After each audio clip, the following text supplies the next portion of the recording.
Jawahar Nagar municipal corporation పరిధిలో అక్రమ కట్టడాలకు check పెడుతున్న ఆర్ఐ శ్రీలక్ష్మి. ప్రభుత్వ భూములలో కొందరు బడాబాబులు వెంచర్లు వేసి పేద ప్రజలకు అంటగడుతూ కోట్లు దండుకుని అమాయక ప్రజల సొంతింటి కల మాత్రం కలగానే మిగిల్చారు.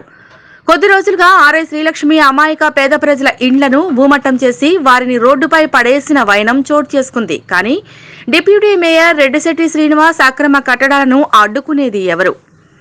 జీహెచ్ఎంసీ రెవెన్యూ అధికారులు ఎలాగైతే ఈ యొక్క పేద ప్రజల ఇళ్లను కూల్చివేశారో అదేవిధంగా డిప్యూటీ మేయర్ రెడ్డిశెట్టి శ్రీనివాస్ అధికార బలంతో ఎటువంటి పర్మిషన్లు లేకుండా కోర్టు స్టే ఆర్డర్ ఇచ్చినటువంటి బాలాజీనగర్ ప్రధాన రహదారిపై ఉన్న కార్తిక్ ఫ్రైడ్ గా పిలుచుబడే విశాల్ మార్ట్పై లక్షలకు లక్షలు కిరాయిలు వసూలు చేస్తున్న రెడ్డిశెట్టి శ్రీనివాస్ పై వెంటనే ఉన్నత అధికారులు ఈ యొక్క అక్రమ నిర్మాణాలపై చర్యలు తీసుకోవాలి అని ప్రజలు డిమాండ్ చేస్తున్నారు.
జవహర్ నగర్ మున్సిపల్ కార్పొరేషన్ పరిధిలో అక్రమ కట్టడాలకు చెక్ పెడుతున్న ఆర్ఐ శ్రీలక్ష్మి.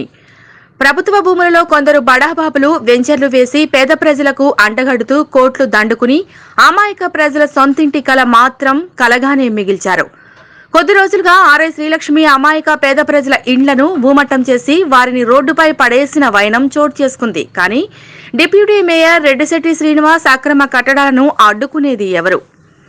జీహెచ్ఎంసీ రెవెన్యూ అధికారులు ఎలాగైతే ఈ యొక్క పేద ప్రజల ఇళ్లను కూల్చివేశారో అదేవిధంగా డిప్యూటీ మేయర్ రెడ్డిశెట్టి శ్రీనివాస్ అధికార బలంతో ఎటువంటి పర్మిషన్లు లేకుండా కోర్టు స్టే ఆర్డర్ ఇచ్చినటువంటి బాలాజీనగర్ ప్రధాన రహదారిపై ఉన్న కార్తిక్ ఫ్రైడ్ గా పిలుచుబడే విశాల్ మార్ట్పై లక్షలకు లక్షలు కిరాయిలు వసూలు చేస్తున్న రెడ్డిశెట్టి శ్రీనివాస్ పై వెంటనే ఉన్నత అధికారులు ఈ యొక్క అక్రమ నిర్మాణాలపై చర్యలు తీసుకోవాలి అని ప్రజలు డిమాండ్ చేస్తున్నారు.